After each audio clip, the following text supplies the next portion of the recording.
Ladies and gentlemen, boys and girls, we are back. Be you Clydeside, stateside, or worldwide. Time to rise up and join us once again. We are here for episode 26 of the Scottish Falcons show. So charge up them pipes because we've got a hell of a lot to get through. And as we promised you in the thumbnail to the show, we will be hiding nothing. You all know the Scottish Falcons always pride ourselves in our ability to just be forthright and tell you how it is. And as always, I'm joined by my co-host with the most, the original Scottish Falcon, Des Stevenson. And we'll try and keep it civil at least for the first few minutes, Des. So how are you keeping, my brother? Well, the one thing I would say about a Scotsman is that whiskey does tend to loosen your tongue a wee bit. So, and the fact that there's a lot of whiskey drank here just means that even the ones that don't drink, we tend to be very forthright, and we'll be honest, and we'll be upfront and tell you how we feel. We pride ourselves on, effectively, we know that in Atlanta it's like 3:30 just now in the afternoon, and we try and pride ourselves on not swearing or saying anything underhand, as in language. But I would say that there is going to be some swear words. We'll try and keep it to a minimum, but when we're talking about the game that we had to watch our Monday morning, Sunday night football, the world watching, when we talk about that game, there has to be swear words. We just can't hold back. Yeah, no, as we warned you, and we even gave you the nice, literally there in black and white, the nice warning that this comes with a tag of parental advisory. So as we warned in the group chat, hide your kids, hide your wife. Because we're going to get into some serious stuff tonight. But before we do, as always, a shout out to the frequent flyers down in the chat. So Tony Hall, I can see dropping the red and blacks. Miss Sonia as well.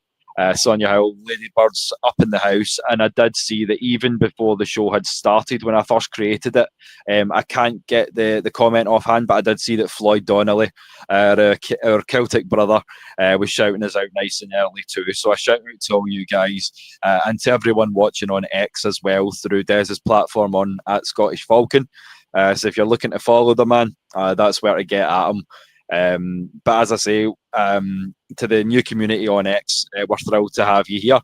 We're going to be keeping you company throughout the season with a hell of a lot more to come in the pipeline as well. So we'll start as we always do, Des, with the injury news. So we'll start offensively and from the guys that could play. So Mr. Reliable himself, Big Jake Matthews. He did play, but as we'll get into later, I feel like the offensive line was a huge letdown. I don't feel like Jake Matthews was the problem. Yeah. But have you read anything as to how the ankle's feeling? Like, well, I mean, listen, I was watching him closely on Sunday. And I had said before in our show on Saturday that unless the guy's ankle's broken, he's going to be there. I would say that I don't think most of the pressure really came through him, but it was hard to see. There was a lot of pressure. There was a lot. Michael Penix Jr. was feeling the heat quite a lot during the game. But I've not really looked back. To be honest, it's not a game I really want to watch because what I would say is when you, and we'll go back to the injury, when you go out and play a better team and they beat you, then so be it. But on Sunday, they weren't a better team. You know what I mean? No. So, and a lot of that came from the O-line just wasn't functioning. They were a bit of a hindrance, but it wasn't on Jake Matthews. Jake Matthews will go out there with a bullet in his head. You know what I mean? That man will do it. So you can't call him out. You know what I mean? When we actually get to it and we talk about everything in the game, I'll tell you what I think and where I think the issue is. Okay. Obviously, And we've got I'm pretty sure I think we'll agree where the problem is on that O line group. And yeah, it's not number 70. But I mean, you did mention Penix, and one thing I will say and get it out the way early. It's shocking at this point that we have to say it, but there is a realistic possibility. We'll say it's not a probability. Because Michael Penix Jr., we did see him limping towards the end of the fourth quarter. We have found out that it's not his knee nor his ankle. What is the issue? It is actually a bone bruise. So it's essentially day to day, which means he may be limited. He's going to have some limitations in planting and driving the ball forward. But essentially, he should be good to go against Miami on Sunday. So I don't think it's quite at the stage where we should be panicking as yet. But at the same time, it's all the more reason, wouldn't you agree, that the offensive line should step up? Because if MPJ is not going to be as mobile, we don't want him hurt any more than he already is. And with the offensive line playing so inconsistently, I feel like something's got to give. Wouldn't you agree there, Des? Well, it's good to know that we don't have any history with this coaching staff putting out a quarterback with injuries. Sorry, I forgot. Last year. So I'll say it again. Michael Penix come out in his and one of his interviews saying he thinks he's good to go, but that's not his decision. That decision is based on the head coach. He makes that decision. You know what I mean? So listen, I hope he's good, because I think there's a good chance he tears this Miami defense apart. But if there's an issue with an ankle or a knee, then you're looking at long term. And you want to cause him more issues. Bearing in mind that he's got a history of injury problems in his college days. So are you going to take the chance that you can make it worse? I mean, my head's flashing at things that I've seen in the game, and I just want to just react badly, but I won't. But effectively, you need to help out your quarterback. It's not his decision. Like Jake Matthews will literally go out there with a bullet in his head. We know that. At some point, sometimes you have to take the decision out of the player's hands and be a responsible head coach and make that decision. Now, he's been limited in practice the last couple of days. That's maybe just to allow him to heal a wee bit. But if there's a potential, the whole point of us paying £27 million to a backup quarterback is that if there is an issue with our number one quarterback, he's there to step in. You know what I mean? Again, if we're going to say that, we're paying Kirk Cousins, effectively, I think it's 40 million on the cap. So there's 40 million on the cap. We're paying him 27 million, and they think he's not good enough to be a backup and go out there and play in front of Michael Penix Jr. when he's injured. Then that's as bad as playing Michael Penix Jr. injured. So, well, that it could go either way. Well, but as I say, we'll talk later on about what we think about this coaching staff, and but the history is that they last year they left it in Kirk Cousins' hands to decide that he was all right, and me, my granny, and my great granny that's no longer here, she could see in the first 1 or 2 games that Kirk Cousins was not healthy. Unfortunately, Raheem Morris couldn't see that. So the history there. As I say, to borrow a quote for an old Golden Era movie, Gone with the Wind, it's time for Coach Morris to shake his head because his eyeballs are stuck. That's all I'll say about that. He's not like as Miss Sonia says. There's not enough will. There's not enough level of adjustment. There's zero accountability.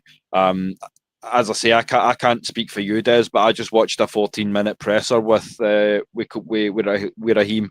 Not once at any point did he take accountability for how poorly we played, and how poorly coached we were, how dreadful we were in terms of execution.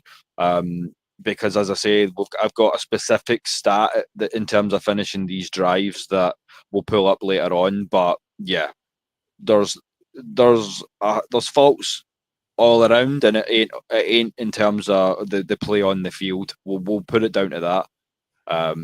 Well, do you know what pisses me off as well? Right, we've got a quarterback that's played 9 games. Right, at no point I've heard Raheem Morris coming out. Now he needs to remember that he's the leader in that changing rooms. Right, so he needs to understand that these players are buoyant. These players are young men. They literally, whether we see it on the field, these guys want to take over the world. They want to take on the world, and they want to take over the world. That's just in their DNA. They're literally the best 1% of 1% when they come out of college football. So these guys are winners, right? But at no point, I've heard Raheem Morris say in pressers that they believe in Michael Penix Jr.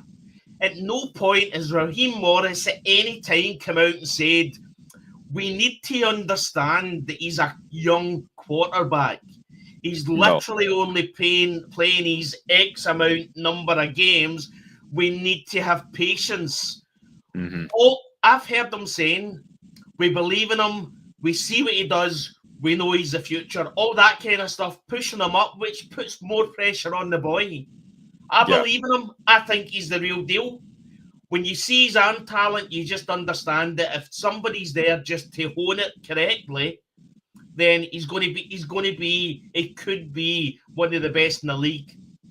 But there's enough pressure on the boy now. You know what I mean? We effectively starting quarterback at Atlanta Falcons, a team that's not had a winning season since 2017. You know what I mean? There's enough pressure on him. At some point, the coach needs to come in and take that pressure down and effectively say to people in the pressers and say to the fans, we need to remember this guy's a young player.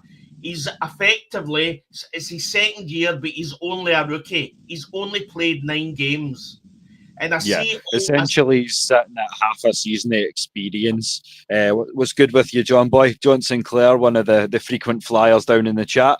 And I see a good point here again from Sonia, and I'll agree with that. Yesterday, to his credit, Coach Brick, Jeff Ulbrich, did take accountability for the defense. Essentially, I feel like of the three-headed monster that is the main coaching staff of our Falcons, if I was to save one of the three, it would be Jeff, because essentially his defense has saved us from being in what would be a considerably worse position. Because I feel like we're not stagnating defensively. Defensively, we know who we are. It wasn't that we got diced up by huge plays. It was just that CMC was consistent, whereas our run game wasn't. And that's the difference for me. So yeah, my problem's not with Coach Brick, it's not with the defense. And as I say, when the team is looking at corners instead of receivers, the secondary's not the problem either for me, Des. I'm not sure how you feel about the corner depth, but if I'm looking to bring somebody in, it's not a defensive back. No. I need to just mention Louis. So Louis is Louis, aka Dirty Lou. So he's put on a few comments. Now, to my knowledge, Louis is a relative of Tyler Algier. Okay. So I think off the top of my head, I think it's his uncle. I might be wrong, but Louis followed me, and I've followed Louis for a long time on X, and there is a connection there with Tyler Algier. So shout out to Louis. Hope you're doing well, mate. So Um, 100%. It's great to see you on the chat for the first time. As I say, we've just started going live on X, so we're great to it's great to kind of see the guys interacting that obviously you've had your interactions with for so long, Des. there you go. There you go. It's his. I'm his uncle. It's so. So we've got a VIP on the show tonight. So, and to be honest, if you go back, Louis, and watch all the shows, it's only Tyler Love. We love the man. He's phenomenal. If we're talking about that, we need to get into obviously. I've seen a message about Raheem and Zach has to go, and Louis again as well has said Zach needs to take some responsibility for that play calling. So 100%. Let's get into this. Let's batter into this, right? Yeah, I mean, yeah. So, all I was going to say to close before we do close out the injury. No, not at all. I know you've got a lot you want to say, and we're here for it tonight. It's great to meet you too, Louis, and shout out to Miss Christie, another one of the ladybirds down in the chat as well. Rise up, fam! You know we always do. As I say, we're not going to shy away from it. But in good news, as I say, there is a little bit of relief in the form of Storm Norton and Jordan Fuller being activated from IR this week. No news yet on Troy Anderson or Braylon Trice. So that's something to keep your eyes on as well. But we will be expecting to see Storm Norton back as early as this Sunday. Jordan Fuller's definitely going to be competing to get into the team as well. So, as I say, that kind of rounds out the injury squad. Where we're on it, Divine Deablo is going to be a massive miss. Yeah, of course. If there's ever a time that we could get Troy Anderson back, it's now. Effectively, the other way to look at it as well is if Jalen Walker is effectively a linebacker. That's what he done in college, but I think he's dealing with an injury as well. He is. I've not seen any update to it. So as far as I'm aware, it would still be considered day-to-day, was his last designation. But I've not seen anything questioning whether or not he's going to be playing. But he obviously did miss the game against San Fran. So if there is any news, we will let you know as the weekend rolls on. Because he's going to be extremely important. As we say, Divine Deablo out with a fracture to the forearm. So there is a good chance that we're looking at IR. So you're talking about 6 to 8 weeks missed. We might get him back should we make the playoffs. I mean, you see how violent that defense is. And if you've got a fracture, then you need to protect it. You know what I mean? What I would say is I don't think the defense is my biggest worry at the moment. Mine neither. As Louis says, we've got Bang Bang Helms just ready to go. And as I say, he's that great kind of... He's not the biggest guy, but he will come down into the box and mix it up. He's not afraid of a fight. So, I mean, I love that attitude. I was a big fan of him when he started showing up in camp. So, yeah, that's definitely... one to watch, and that kind of who's going to step up to replace Divine. But what I would say is that effectively down behind some of we all knew this when we looked at the roster. When you get past the main starter in some of these positions, there's weaknesses. You know, I mean, we seen it with JD Bertram. Now, no disrespect, and I've seen that a lot of the hate on X for JD Bertram, but I just don't think he's ready. He's not ready to be playing. He's effectively. We signed him last year. I think he had a few snaps last year in a few of the games, but effectively you can tell he's not ready.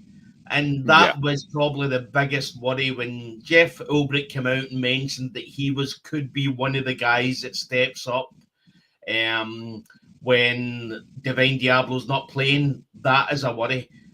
Now, because it's not a like for like switch, as you say. Bertrand, 10 tackles is not a bad game, but Bro can't cover to nearly the same level as Divine Deablo can. He's not as quick moving backwards. He's not as quick laterally either for me. So it's definitely a step down. I mean, effectively, the run game just got heightened with San Francisco once Divine Deablo went off. Divine Deablo is an amazing protector against the run. You know, I mean, he showed that in most of the games that he's played, and that's why we've effectively weren't getting. Well, I mean, McCaffrey done it a wee bit, but before that was that. Once Divine Deablo went off, that was it. It was just the floodgates just opened. So he's going to be a massive loss. Now, I know for a fact if you look at the cap situation now, there's plenty of guys there that we could deal with and sort out and get the cap, get a lot more space in the cap if we need to. You know what I mean? But what I would say is Terry Fontenot's always been quite conservative when it came to using the cap in season. He's always been very conservative about that. And he's always tried to bring in free agents or effectively journeymen that have not signed with anybody and see if they can get a run. But the biggest worry for me, obviously, we'll talk about it on Saturday. The thing for me with the Miami game is it's a lose-lose. Because if we go out there and we absolutely destroy them, well, it was Miami, right? But if we go out there and we struggle, then it's Miami. You know what I mean? Yeah. Why are we struggling against Miami? So it's a lose-lose. Yeah, like that would be. It would be close the gates at that point and just circle the wagons. The season's over. Like as I say, like it wouldn't even be worth going to Berlin if we were. Unfortunately, I don't think you're able to either, Des. But I'll not be making the trip. Yeah, for me, work commitments. Unfortunately, I've got my own business, Louis. So, it's going to be. Listen, I would love to. And I'm, as I say, I've had my business. I sold it. I've got another business, and I'm trying to build it up again. So I can't take the time just to head over to Berlin. If you're going, the Germans are phenomenal. Alexandros and all that over in Germany are just phenomenal. It's going to be, let's just say, it's going to be a Falcons home game, because I think the Falcons in Germany are quite well supported. So I mean, I'm looking forward to it. Personally, I think Indianapolis are effectively the Minnesota Vikings of last year. They had a great record, but there was just something not right about them. You were just waiting for them to, as I say, shit their pants. And I think the Indianapolis Colts are at that point as well. I don't think they know what they are either. And I think they're spoiling for a bad game, and let's hope it's for us. Yeah, like, see, to be honest, man, the level of support in Germany is really inspiring. So shout out to Alexandros and his boys. As I say, like, if you're watching the show, any of you guys, I contact you on Twitter, because the guys have just gotten back from California from out in the Bay from the San Fran game. So win, lose or draw, the guys are like ourselves. Yeah, they were in Atlanta and then they flew out to San Francisco. So effectively, they put on the exit to apologise, because I think they'd been to 7 games and the San Francisco game was their first loss. So they were a good luck charm for us, but nothing was going to help us against San Francisco 49ers. Yeah, no, there's luck only takes you so far when you can't handle your own business. And that's just kind of what happened. But yeah, expect a party if you're going to Berlin, guys. And a shout out to Andrew Marriott down in the chat for tuning in again. Another one of the frequent flyers. As I say, that the family keeps growing, Des. You'll have to see it. Absolutely. If all the guys watching from America that are going to Berlin, I just need to say, right, See, German beer ain't Bud Light, right? So effectively, you're not getting handed a bottle, you're getting handed effectively a jug, and this stuff will be 7 or 8% proof. It's none of your light stuff. So be prepared, because if you think you're going to drink as normal as you're normally drinking when you're in America with the light stuff and the Coors and all that, be prepared, because if you really want to taste a beer and you want a real beer, again, I'm a teetotaler. I don't drink any beer or any alcohol at all. But when you get to Germany, that's when it really becomes a real man's game when it comes to the strength of their beers out there. 100%. I mean, when the doctors say you're down to 1 beer a day, it doesn't worry the Germans too much because you're drinking Steins. So like, your 1 beer a day is just fine. Yeah.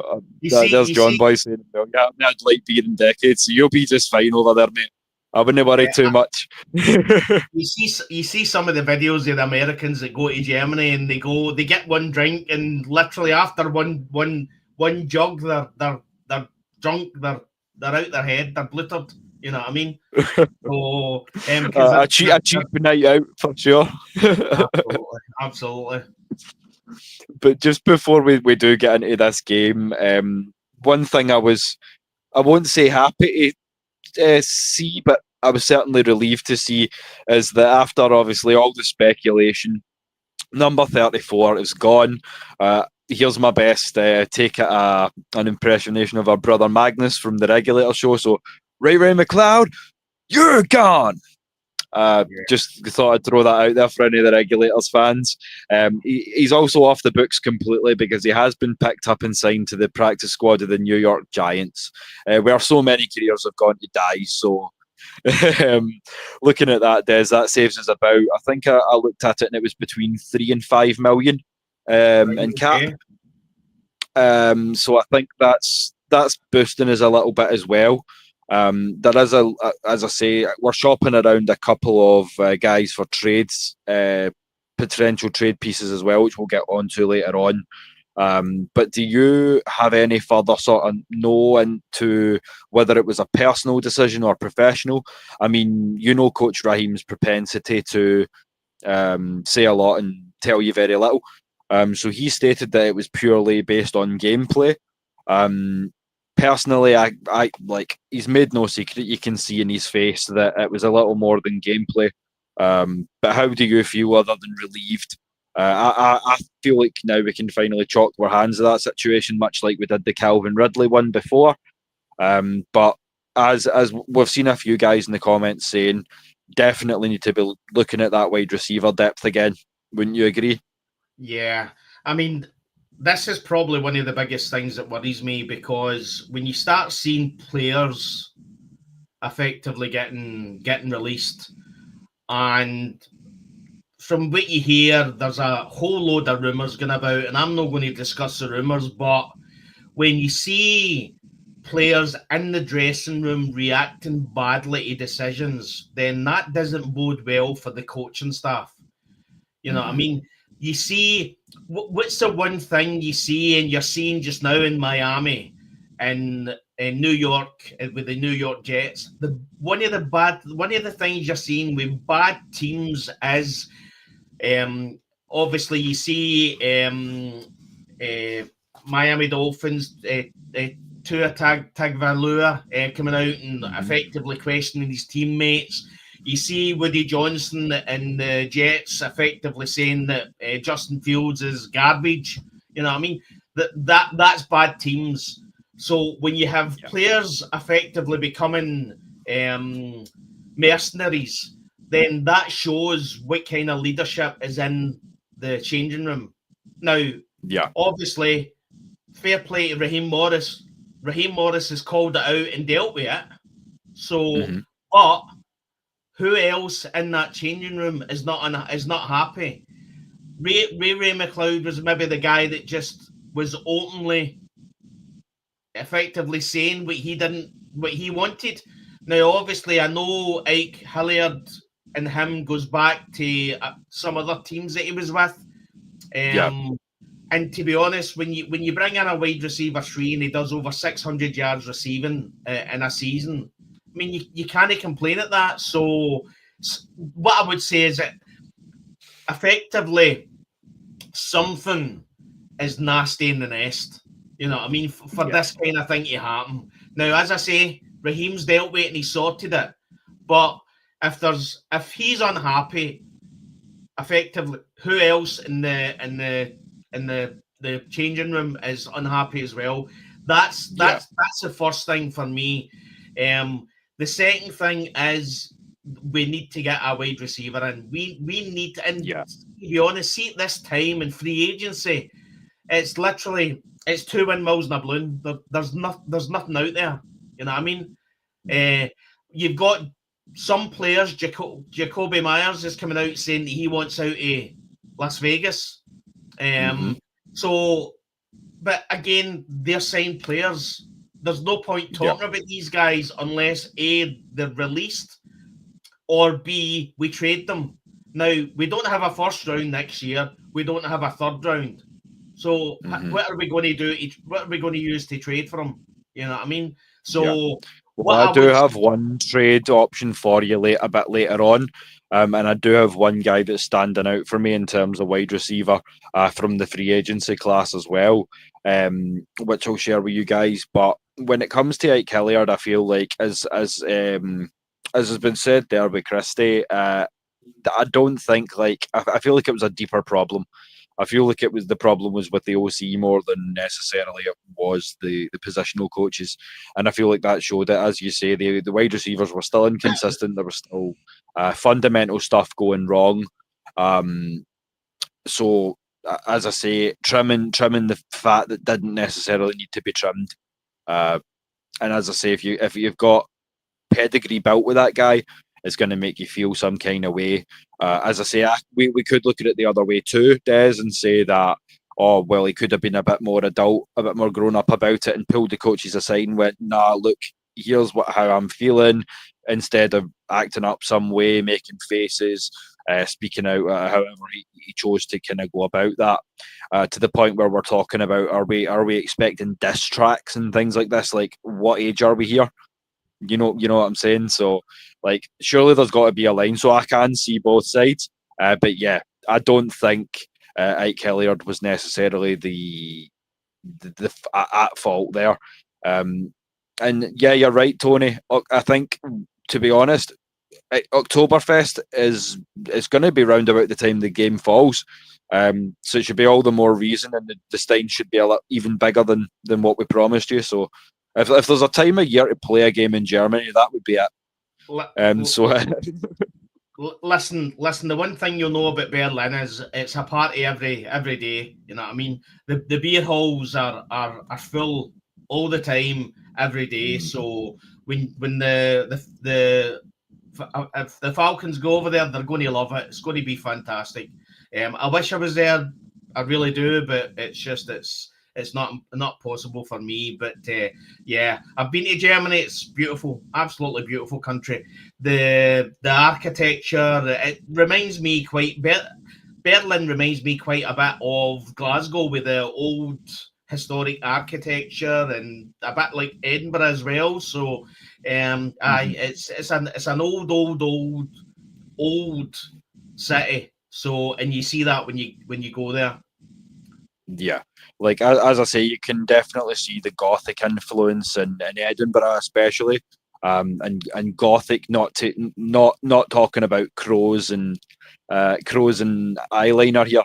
We're talking about the High Germanic Gothic architecture and things like that. So there's a lot of sort of similarities between Germany and Scotland.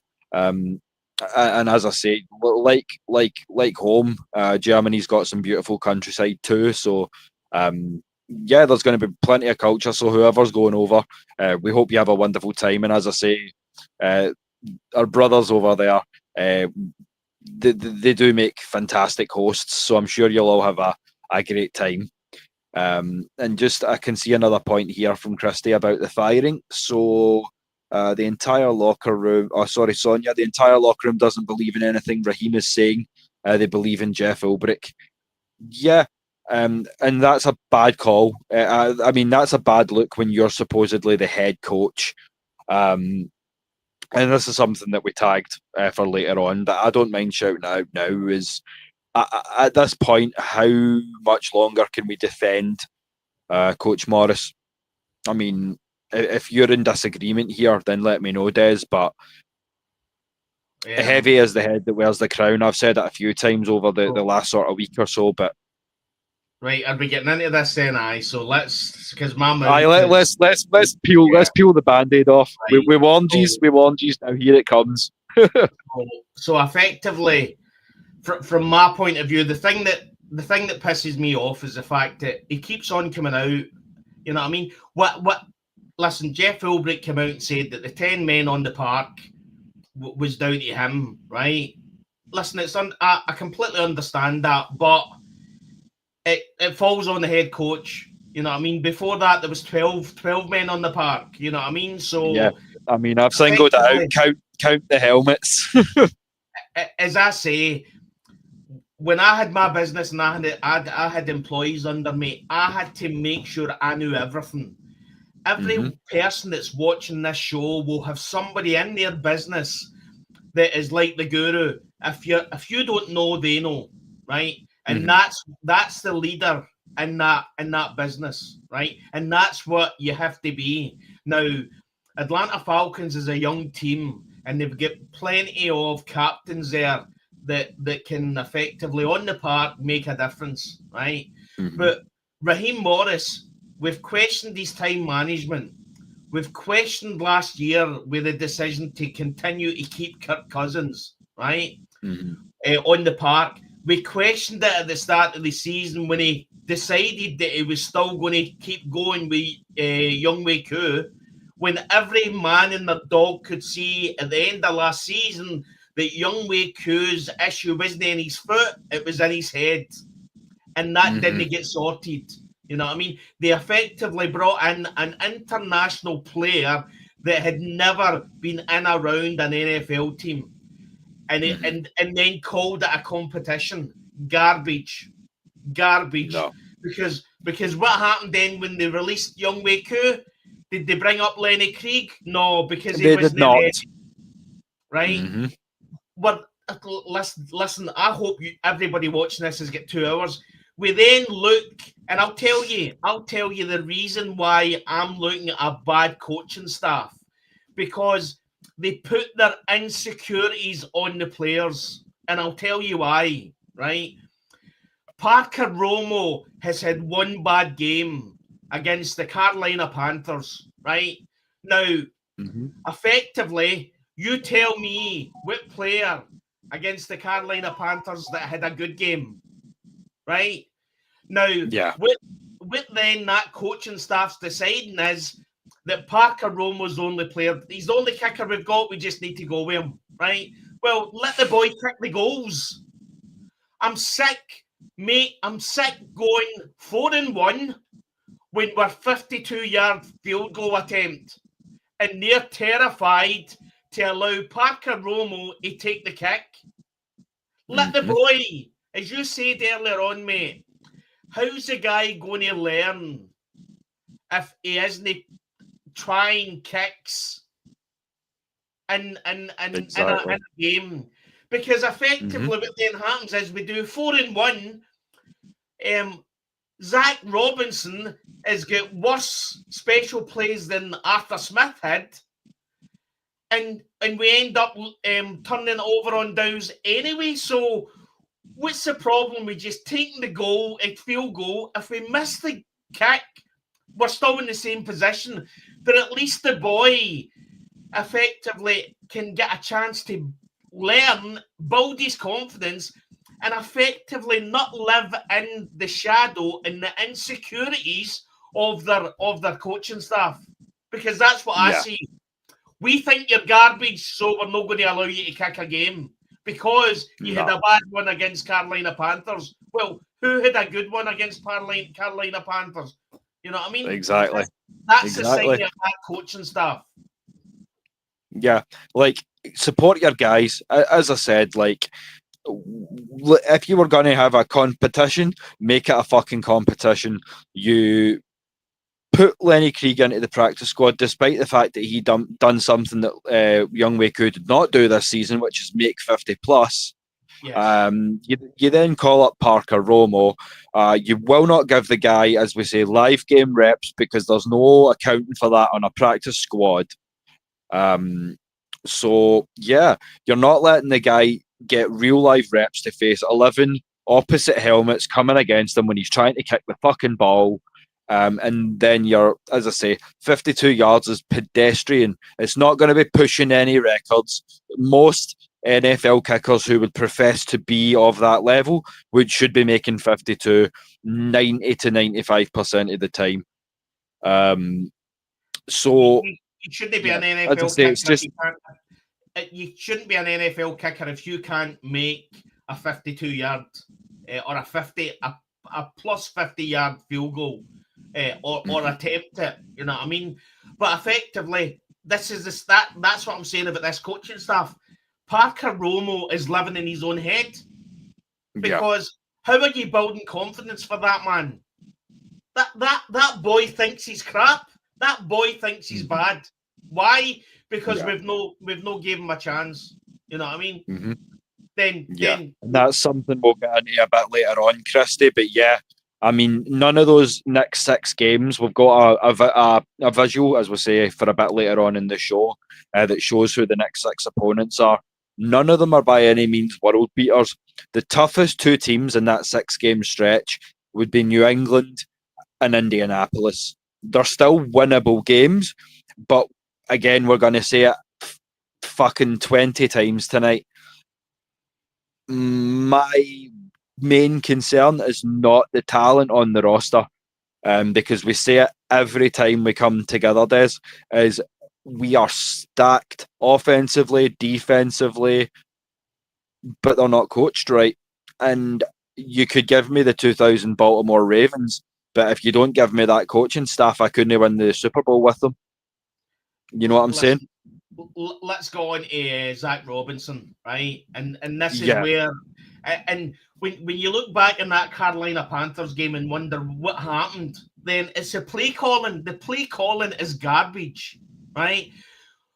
Zach Robinson is the only branch of the Sean McVay tree that is withering, dying, and is rotten. Because effectively, let's work this out. When we get coaches coming out saying that they're making mistakes and they need to improve, right? We are talking about, right, we'll go on to Raheem Morris first, right? So Raheem Morris has got an NFL record as head coach of 32 wins and 50 losses, right? Yes, sir. So he's only had one winning season, which was 2010, which was a 10-6 with the Tampa Bay Buccaneers, right? So effectively, our leader is effectively has got a losing record, right? He then takes a job, brings in Jimmy Lake, and we all see when Jimmy Lake get announced, I was like, who is this guy? Who's this guy? Who's this Jimmy Lake? Former Washington, the Washington College Cougars, I think they call Washington Cougars. Former head coach of the Washington, and they sacked him as well. So I'm seeing this, and I'm thinking, right, this is effectively a Dan Quinn stroke Steve Sarkisian decision, because effectively we lose Kyle Shanahan, and we go to college football and bring in this guy from college football that had never coached in the NFL, and you're like, right, okay, and that was effectively where our downfall started. From there on, that was where the bad hat. Listen, Steve Sarkisian at Texas, he's a good head coach, but he's a college coach. You know what I mean? Yeah. And as we say, 1% of 1%. If that's the rule for players, why should it not be for coaches? I have an enormous amount of respect for Coach Sark, but at the same time, that doesn't mean the highest level of college coaching pedigree. I mean, there's no guarantee that even like Nick Saban could go into the NFL and excel. It's not guaranteed. He done it. He done it and failed. What I would, I know I'm taking a lot of time, and I apologise, but no, not at all. That's literally, as I say, I drive probably 2 hours a day to my business, an hour there and an hour back, and literally I've all I've had all week is what's going on in my head is this discussion about what I'm going to say. Zach Robinson, right? Zach Robinson, effectively, what happened with this game, and I'll put it in a sentence, right? We've got Tyler Algier, who's a fucking sledgehammer, right? And we've got Bijan Robinson, right? Now, I'll take you back to what Peter Schrager said when he met Raheem Morris before the Buffalo Bills game and the build-up to it, and he said that Bijan is effectively our offense. Everything in our offense goes through Bijan, right? Fine, right? You can say that Bijan Robinson is hard to contain, right? So, Zach Robinson, his plan A. Plan A is let's run the ball, right? Does 2 or 3 calls running the ball. He gets resistance from the San Francisco 49ers. What then happens is, instead of thinking to himself, right, okay, let's get Tyler Algier in here and let's bludgeon. If these guys are wanting to try and stop the run, let's get Tyler Algier in and see what he can do, right? Because after a couple of tackles of Tyler Algier, God help the guy that's another end, right? Did he do that? No, he didn't. What he done is they said, right, we've got a rookie quarterback that's playing his 9th game. Let's get him the ball and see if he can make a difference, right? 9 games he's played. And I'm seeing people on X saying, is Michael Penix bad or good? I know he's good. I'm on the Michael Penix Jr. train. I know that man is going to be phenomenal, either with Atlanta or with somebody else. But Zach Robinson is not helping that guy. He is not helping that guy. He's getting constant pressure. If your quarterback's getting constant pressure off the defensive line, what do? Run the ball. You've got Bijan Robinson, right? Effectively, a bit of resistance. Run the fucking ball. That's what you do. Effectively, the difference between us and San Francisco is Kyle Shanahan stuck to his plan.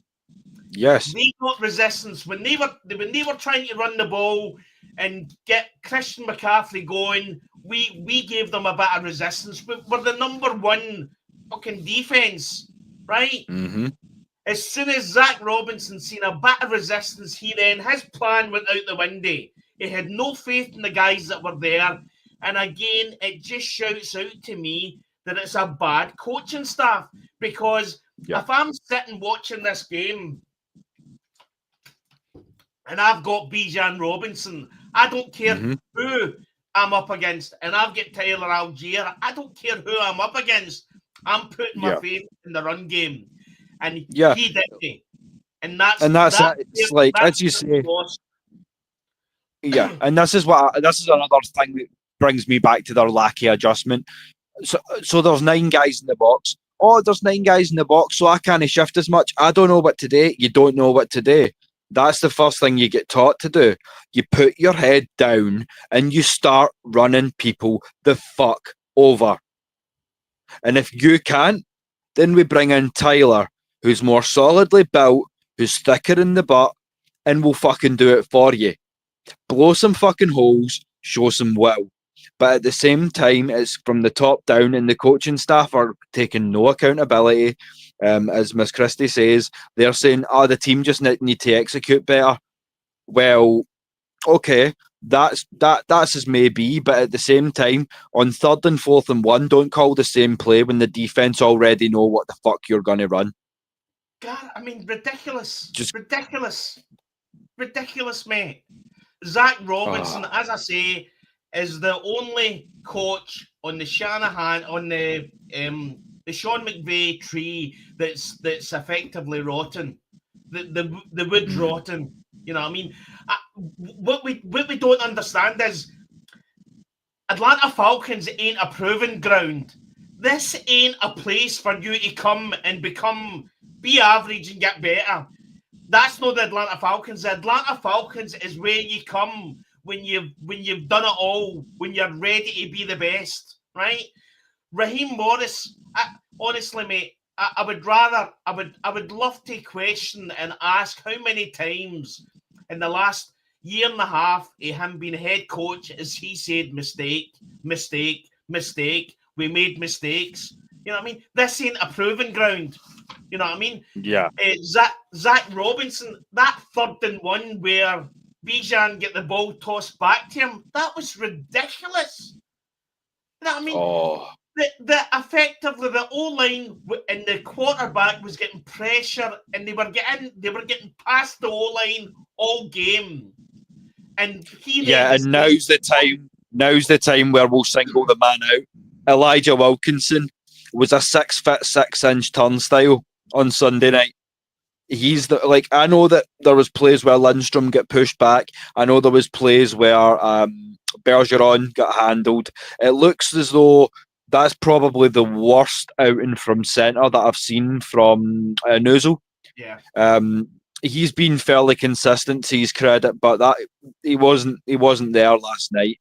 But there's only so much you can do if by the time you've taken 2 steps forward, your right tackle's already on his arse. And your QB's on his arse. So it doesn't really matter what the centre does at that point. But again, and shout out to our first time commenter, Wild Dog Blue.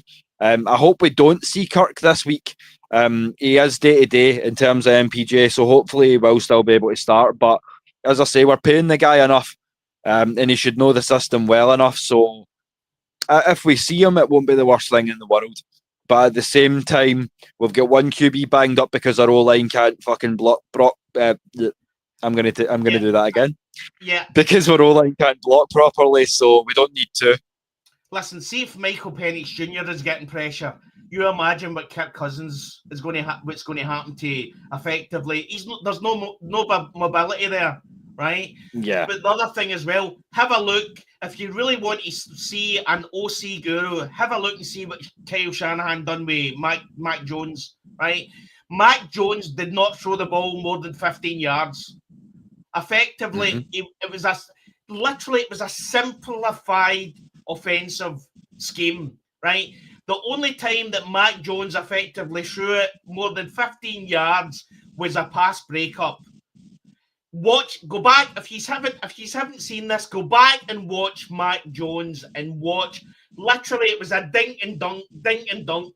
Christian McCaffrey, effectively the ball went to him, or it was past the the D line, and effectively the ball was through to him. They kept it simple. We've then got an OC who effectively is expecting a rookie quarterback who's played 9 games to do it 40 yards, 45 yards down the park. You know what I mean? At the end of the day, you've got Daniel Jones, who's effectively lighting it up again. You've got Sam Darnold, who effectively is lighting it up again. And you've got Baker Mayfield, who is effectively on par to be the MVP. You know what I mean? They weren't bad before. They just had bad offensive coaches and bad head coaches that couldn't effectively work out that your offensive coordinator. It's not about bringing your scheme to a team. It's about looking at your quarterback and working out the best scheme for your quarterback. Exactly what Jeff Ulbrich is doing with this defense. Jeff Ulbrich is looking at this defense and saying, right, okay, I've got this idea of what I want to do. What's the best way to do this? with these players it's that a I've got. chess game. Yeah, the best strategies that you can implement with the pieces available to you. And off the back of what John's saying here as well, like, yeah, Coach Salah definitely had these guys ready to go. So shout out to the 49ers defense. Even without Fred Warner, they lit us up on Sunday. And in terms of the when you're standing to the defence of Zach Robinson, I can kind of see what you're saying. So it does kind of bring me back to a question. I wasn't going to make it as black or white here, Des, but the man does make me think. So I mean, when you single it out and you talk about putting an offensive coordinator in that position under a head coach who's been as inconsistent and is unlikely to take the fall for his own faults as Raheem has been. If you want to talk about it one on one, if you're going to sack one guy, is it going to be hot seat him, or is it going to be pack up Zach? If you have the power to get rid of one, whose head's rolling for you, sir? Zach Robinson for me straight away. Because if you cut the head off the snake, which is Raheem Morris, Zach Robinson's still going to be there. You know what I mean? Yep. Effectively, if I had what's going to happen is this coaching staff is just going to do enough not to get sacked, and then we're going to get into next season and it's going to be the same. Mm-hmm. And this is what we've made the point before. If we're getting it all off our chests, that Atlanta's embraced a city of not a city, a culture of mediocrity. I'm not tuning in until 4:00 in the morning every week, doing multiple shows for a team that's happy to coast through, be 9-7, and challenge for a wild card every year. That's not the team I want to be, especially looking around this roster, seeing how hungry some of these young guys are. They are in a position to win now, but they're not being coached accordingly. So it's looking again, as we will in a little bit at the next 6 games. My question to hang the show on, and I don't know if you want to second me or ask one of your own, would be, who the fuck do you want to be? I think you need to take a long, hard look in the mirror, and I would put this to all the coaching staff. I mean, not so much Ulbrich, as we've said, but who do you want to be? Because if you don't adjust now, it doesn't really matter what happens in Miami, because it's not a real measuring stick either. But if we're not at least 4-2, season's pretty much done. You know what I mean? But Zach Robinson is the ultimate Arthur Smith. Arthur Smith done it in the Titans with his OC because he had Derrick Henry, right? Mm-hmm. When you see that last week before this game we were setting an offense, yeah, that's because of the players that we've got. That's because we've got Drake London. That's because we've got Kyle Pitts. That's because we've got Michael Penix Jr. that can ping it down the field, right? That's because we've got Bijan Robinson, who's probably the best player in the park. In the NFL, and we've got Tyler Algier. We've got weapons, but I'm telling you what was the statistic you told me earlier on, mate? Is it we're 28th, and 18.3 points per game, which coincidentally is tied to this headline here about Robinson. So yeah, with our 18.3 points per game, coincidentally, it would be lower than our opponents on Sunday in the Miami Dolphins.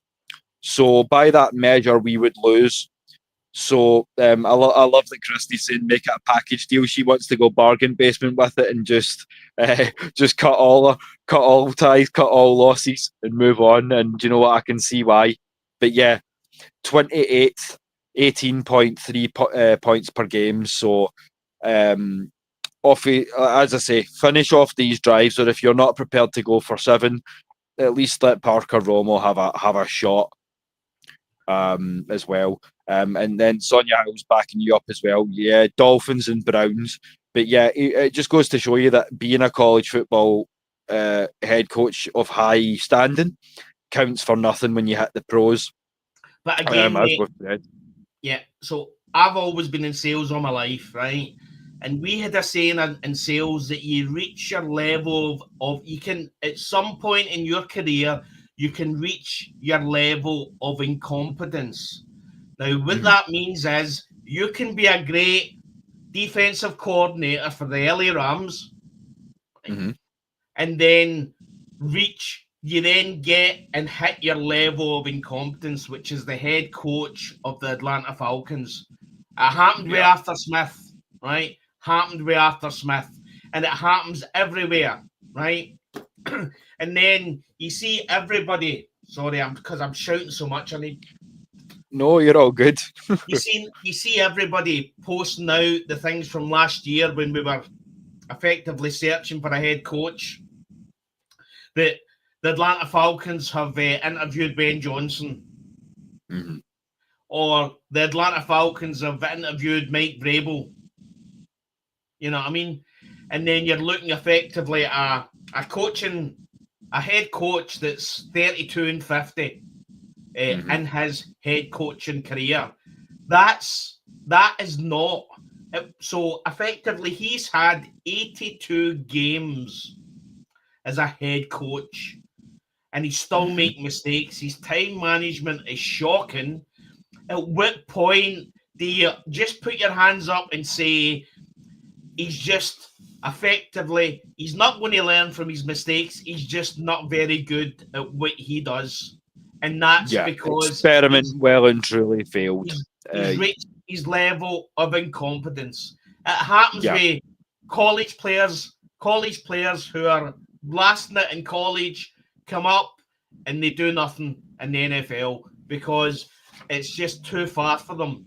And I'm seeing it with Zach Robinson, and I'm seeing it with Raheem Morris. And I'm sorry, but effectively, if we beat the Miami Dolphins, so what? It's the Miami Dolphins. You know what I mean? Yeah. But that's my rationale. It's like I feel like it's a good team to reset against because they're 1-6, but at the same time, it's not going to gain any confidence back from my standing. It's not going to make me go, okay, maybe I'll feel some kind of way. It's Miami. I would feel the same if it was the Giants or maybe 2 or 3 other teams around the league. There are certain ones where it's great to have them on the schedule, but it's not by any real measure. Our next test will be New England, especially given that it's in Foxborough. But yeah, before we kind of close out the rant section and kind of try and put a brave face on it until Saturday, I did want to talk to you and raise some of these, as I say, coaching carousel chat and some of these potential trade targets. So I seen one sort of teased into the ether. Now, I know that we're not actively fielding offers, but we have shopped around the possibility of trading edge defender Arnold Ebiketie. And what had been proposed on X was that we give up a 4th along with AK to the Miami Dolphins to bring in Jalen Waddle. Now, as I say, getting rid of Ebiketie's contract, you would free up some of that 26 million that we would need. However, I do have a caveat for you. Des, you had said earlier on that there was nothing sort of outside of Traylon Burks that really appealed to you in terms of wide receiver and free agency, but Tyler Lockett. Yeah. Okay. Yeah. I mean, I mean, Tyler Lockett. I mean, is he not in his 30s now, mate? He is. I mean, there are some miles on that kind of speedometer at this point. But the one thing that I would say is that we're only talking about really a wide receiver 3 at this point. Yeah. So I feel like he could still contribute. I feel like it's really between him and Burks. Although, as you say, Jacoby Myers, if the price is right, I feel like that's definitely an option as well. But I feel like I'm definitely looking at wide receiver before I'm thinking about corner. And I'd said to you as well, possibly addressing the issue with coverage linebacker. Yeah, I mean, see, from my point of view, Tyler Lockett, single season, possibly. But I keep on going back to Traylon Burks. Traylon Burks was a a first round pick for the Titans, and he's sitting. I'm pretty sure he'll be keeping himself in shape, but again, I think we forget when we see players in the NFL that sometimes it comes to where they land. You know what I mean? Effectively, if you can tell me that the Tennessee Titans has had some of the best coaching in the last couple of years, and the fact that the reason why the Traylon Burks is not in the NFL was down to the fact that he's just a bad player. It's something to look at. Bring him in, give him a trial, see what he can do. You know what I mean? Effectively, if you've got a former first round pick and he's your wide receiver 3, then that could be a good thing. He's effectively, as you said before, he's a big bodied player. I think he's 6'3", 6'4". Mm-hmm. You know what I mean? So effectively, maybe he just needs another chance. See this throwaway society where effectively you don't do it the first time you're out and that's it, you're done. You know what I mean? We're seeing with Baker Mayfield, we're seeing with Daniel Jones. Daniel Jones was a write-off for me. I mean, I was looking at the way he played with the Giants and thinking, what coach out there is effectively allowing this guy to take the field? He was that bad, mate. 100%. Yeah. But one thing I would say as well is that I feel like it's not quite as overstated as it's been in some previous seasons, but playing at an SEC school is still playing at an SEC school. And that's something that Traylon Burks has going for him as well. I mean, his alma mater was Arkansas, I believe. Yeah. So again, it's not Alabama, it's not Georgia or Texas, but it's still a big school. But you're playing Alabama, you're playing Georgia, you're playing all these. So you're teams. Playing, exactly. So if you're getting yards against these teams, you know what I mean. Effectively, if you look at Georgia and Alabama, they're playing teams that are worse than them. So sometimes you can see the player and think, God, he's phenomenal. Well, he will be, but the teams that they're playing is good.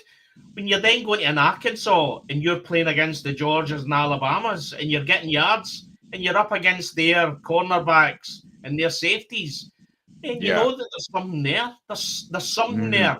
And what can we lose to bring him in, give him a trial, see what's happening? You know what I mean? He effectively he doesn't become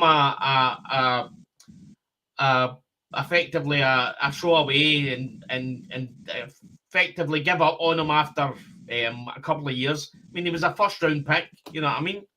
Yeah, same year as Drake. We looked back and found out. So I mean, we can definitely use him. And as you say before, if you want to talk about supersizing this pass catching game, you can't go wrong with 6'4", 215, give or take. So it's definitely an option. Whereas as if you're talking about archetypes, Lockett would be more, especially as he comes into his 30s, he would be more of that slot guy, going only about maybe 6 foot, 6'1", if that. So he's going to be definitely working out of the slot more, and you'd have Drake and Darnell out wide. So I feel like you'd probably have more flexibility, bringing in a Traylon Burks too. So as I say, it's definitely somebody that we can bring in. He's an unrestricted free agent at this point, as you've said as well. I mean, there's no ties to any team, so there's nothing that can stop us bringing him in for a workout. So I would definitely second your opinion on that, bro. And shout out to Floyd as well. As I say, we shouted you out earlier on in the show because this crazy man down in the chat, he's dropping comments this afternoon. Yeah, he's dropping comments before we've even put anything in place for the show out in the showroom, and he's like, "What's up, lads?" And I'm like, "Whoa, okay." But yeah, as we said, Floyd, Lockett's a good option, but as I say, there's a few miles on those tires. So if you want to talk about bringing in someone that can be a bridge, Tyler Lockett's certainly somebody that can get the job done. But if you want somebody who can be an option for years to come, who's only, as we say, how old is Drake now? 24, 25? 25, I think. I mean, God, right, okay. And again, there's the issue without having Darnell Mooney. Effectively, San Francisco was effectively double teaming Drake London. It was impossible really to get the ball to him. because they know that effectively once we stop going to the run and we allow Michael Penix and Michael Penix has to throw the ball, there's effectively only a couple. You've got Darnell Mooney, Drake London, and Kyle Pitts. Bijan Robinson is there as well, but again, effectively wasn't getting used like that on Sunday. So and this is the thing. Like, that's one thing I would say is a fault to the defense is as I say, it was a key to victory that we knew how to scheme for CMC, given that we have Bijan every week in training. So why were we not more prepared for what we faced, given that they play very similar styles? They can hurt you from catching out of the backfield, they can run, they can shift, or they can get down and plow you over. They've got a little bit of everything to their game. So I don't know why the defense looked so shocked in places. We kind of knew what to expect. Well, I'm not an NFL guru, right? I guarantee probably 90% of the people on this that's watching this probably know more than I do.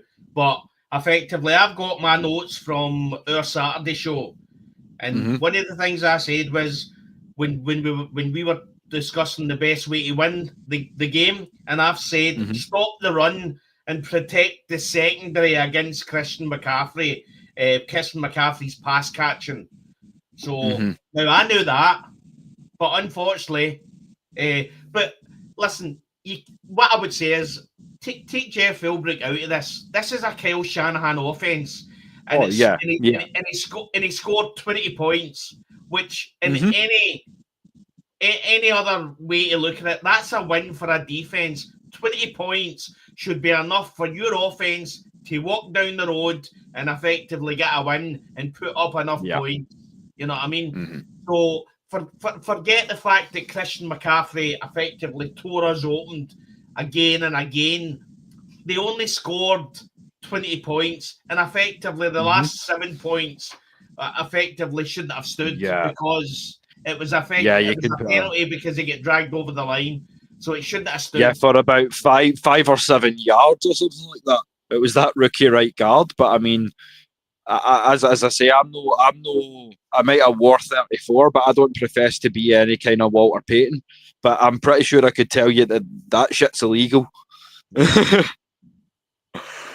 But no, as I say, it drives you insane. And shout out to Jerome. Good to see you in the chat as always, brother. But yeah, before we go on, as you say, that's kind of what we wanted to say in relation to the coaching side and having shouted we're self-horse. Let's take our mid-season pause for breath, Des. So I mean, as I say, we had the visual and it was something that Christy and Sonia were talking about down in the chat earlier on. So I mean, there's the next actually, before we do, I do have one more shout out for you when you're talking about coaching carousel. If we were going to replace Zach Robinson, I'm going to give an honourable mention to Mike McDaniel from that mob we play on Sunday. I reckon he could maybe bring things back on side. But yeah, as we say, that's... Listen, I mean, the man looks as if he's in crystal meth. You know what I mean? I mean, he does. It looks as if he's... I mean, listen... Miami need to put him out his misery. That man is. I mean, do you remember his first season when he was like the jokey Mike McDaniels, and it was like the cool, the clothes that he wore, how he wore his shorts. He had these snazzy shorts with the. You know what I mean? They were all color coordinated, and I mean, it was cool Mike McDaniels. Put that picture back up, mate. Put that picture back. I will indeed. Do you know what? That's what I was going to say. It's like you can either bring the pipe with you or bring the capris, but you can't do both. I mean, that man is aged. That man is aged 20 years at Miami. Oh wow! But listen, he's a. I see. To be honest, I'm not sure who I want. I don't even know who I want. but there'll be somebody out there. But all I know is that Zach Robinson, effectively, we've had 6. So since Zach Robinson sat his ass down as offensive coordinator, and when I say offensive, I mean fucking offensive, right? To my eyeballs, offensive to my eyeballs. When he sat his ass down as offensive coach at Atlanta Falcons, since then they've played 6 pre-seasons and 23 games. So they've played 29 games. So he's played 29 games as offensive coordinator. At what point does he work out what he wants to do with this offense? Yeah, that's it. Like, as I say, I can see the case to put lock Mike McDaniels in a cupboard when they visit, and you know what, I wouldn't be against it at this point but as I say, it looks like after a few seasons in Miami, it looks like he's been locked in a cupboard for some time. He looks like he's seen some things. Like 28 days later has nothing on being the Miami Dolphins head coach.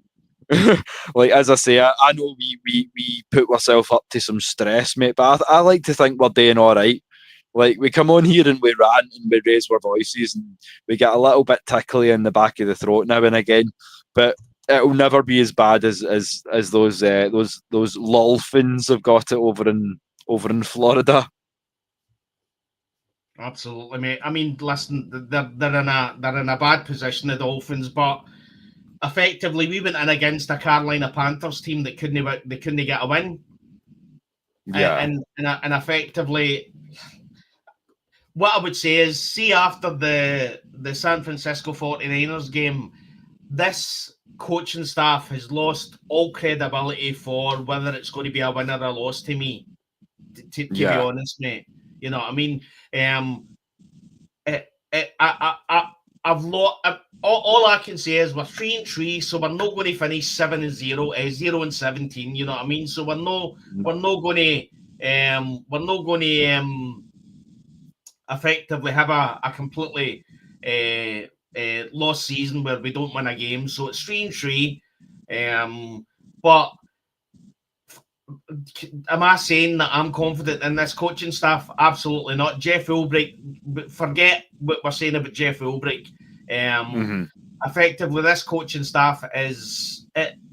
I mean, as I say, we're getting into a 30th game with Zach Robinson and Raheem Morris. You know what I mean?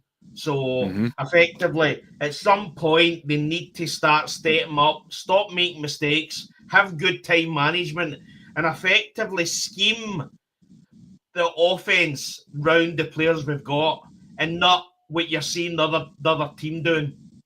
You know what I mean? Yeah. All I'll say to that one, Christy, is always be sure that you spay and neuter as well as declaw your animals.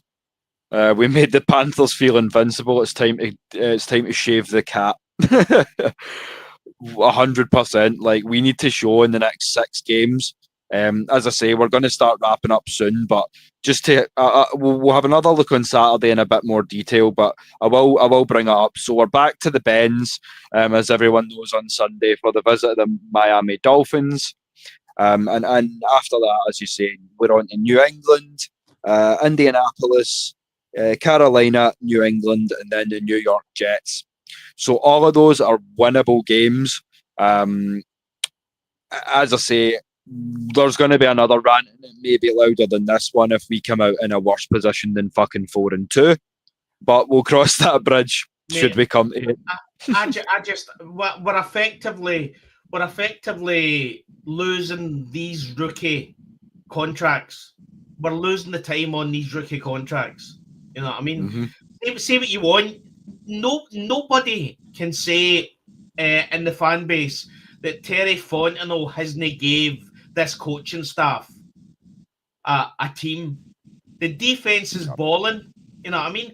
The offense is full of monsters. That's it. You know what I mean? So the team's there. It's up to this coaching staff to effectively be adults and get their ass and their fingers out their crayons and Mm-hmm. effectively scheme decent schemes around the Yeah. players you've got, which is great. See, to be honest, mate, we're 2 injuries away from never winning a game again this season. See if Drake London or Bijan Robinson goes down. You know what I mean? Yeah. Call it. Where do we stand there? Yeah. That's what's worrying me, and it makes me think that, especially with how, again, we could go back to the offensive line, but maybe we do look at how important Storm Norton coming back is, because Elijah Wilkinson evidently was not the answer. He shored up a gap, and he was a good band-aid for a time, but it's been ripped off and it's left not too pretty a wound, so to speak. Yeah. I mean, probably the last 5 games, he was working out. I think he was trying to work out whether he was good or not. I think in the last game he worked out he wasn't very good. So effectively, I mean, he done his part. He's a good backup, but effectively, Storm Norton getting his ass back, I think that's going to solidify the O-line and just a wee bit more. Yeah. So I completely agree with that. And as I say, at this point, it's how banged up are you and how much of your starting team can you field? And I feel like that's going to be the difference. That and coaching is really going to be the be all and end all as to where we end up come the end of the regular season. But yeah, just before we do close up, we've got a few things to obviously remind you of, as we always do. So if you want to join the Kilted Revolution, we're now on the worldwide recruitment drive for more panelists and contributors to join the frequent flyers, as I say. So as always, you can get Des through X. You can get me on all the socials, or on YouTube, on my social channel at Will the Thrill Waddle. As I say, there's going to be solo content coming out on there very, very soon with the real thrill, the real spill, I should say. Just as I say, a little bit of football, a little bit of wrestling, a little bit more rants, which we know you love. It's not the best for the throat, so it may just be short ones. But as I say, you're all more than welcome. And if you want to join us for that journey, you know what to do. And if you want to talk about special shows that don't get bigger than this, so the AFN International team, our brothers and sisters from around the world, will be joining us tomorrow, on Saturday, for the second Scottish Falcons show of the week. So we're going to go into the Miami game in a bit more detail, any more pressing news as it pertains to any last-minute injury updates, roster news, and so on and so forth. But it will essentially serve as a double-header, because for the first time ever, the live game stream for the Miami Dolphins Atlanta Falcons game will be brought to you by your boys from the Scottish Falcons and our family from AFNI. So you don't want to miss that one. So we'll be live from around about 20 to 30 minutes before kickoff, just whetting the appetites and getting you all ready for some Falcons football. And as I say, it should be a win, Des, but it's not going to really reset the blows that we've taken over the last few days. Am I right when I say that? I mean, I'm just glad that effectively it's at a civil time. You know what I mean? The last couple of games has destroyed my sleep rhythm. You know what I mean? Effectively going to sleep at 4:30 against the Bills, and I think I went a wee bit earlier with the San Francisco 49ers, because I knew watching that game with about 5 or 6 minutes to go that we just weren't winning the game. It was just one of the games. So, but it's nice to. I think it's a 6 o'clock kickoff for us. So it's a 1 o'clock Atlanta. So perfect. That's the times that I like. So effectively, I can show things at the wall, throw things at the TV, and the game finishes at 9:30, and I've got time to clear everything up, throw out the damaged TV, and time for bed. You know what I mean? So 100%. So for everybody that's Andrew's saying it's 5 o'clock for us. So the clocks must go back or forward, whatever, for us. So this is the only time it's going to be a 5 o'clock kickoff. Yeah, so we will make the most of it, and as I say, we're jumping on while we've got the chance, because nobody fancies pulling a 4 a.m. shift, even if you're hosting the live. So it's nice to see that we get the nice early West Coast turnaround for that one. So as I say, you won't want to miss it. If you want to see more of us, as I say, you know what to do. Shout out to Andrew again. We're going to try to get on as much as we can. We now handle, as I say, on Saturdays the hype show for each of the games, assuming that would be the Sunday. And then on Mondays, we're looking at putting into fruition an AFNI sort of post game as well. So there's going to be plenty of opportunities for you to see all of the team. Scottish Falcons aren't going anywhere. As I say, we're only growing this thing, and it's only going to get bigger and better. So we thank all of you that have been here for the first now 26 episodes, that have helped us get this thing on the wing, that have showed us so much love and support. So we always like to turn it back to you to end the show.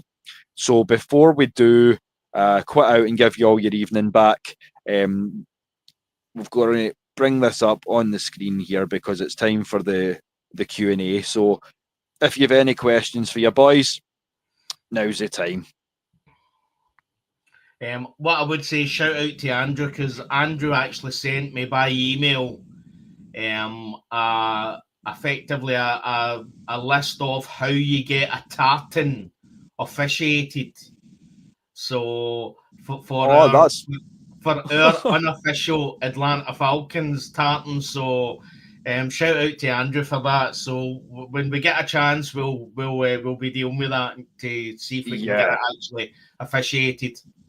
Yeah, that sounds so good, and thank you so much for the heads up on that one, Andrew.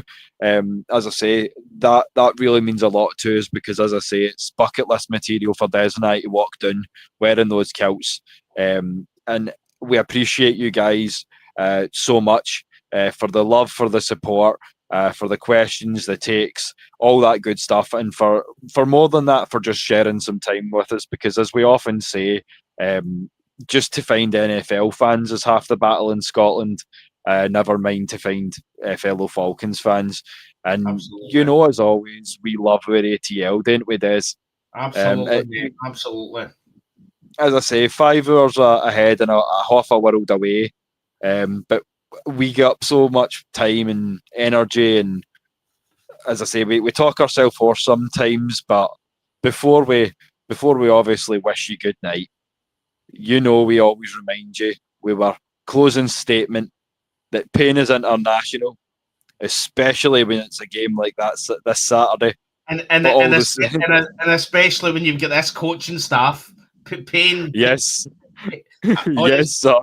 Mate, there's aliens and crafts and planets we don't know that are looking at this Atlanta Falcons head coaching staff and thinking, nah, I just don't think it's working here. You know what I mean? So, yeah, truly. Like, as I say, like, if they came down and seen us in Scotland doing this, they'd just be like, I don't know what strange beings that inhabit this world, but do you know what? I'm like, you've embraced it. You've embraced us even for the weird. So, as we say, pain's international, but you guys have proven that love crosses oceans. So, as always, so is passion. And thank you once again to all 60 plus of you for tuning in tonight. Stay tuned on Saturday as we go again, same time, 3:30 Eastern, 12:30 Phoenix. But until then, enjoy the rest of your night. Des, thank you for joining me as always, brother. Good night. Thanks, man. Bye.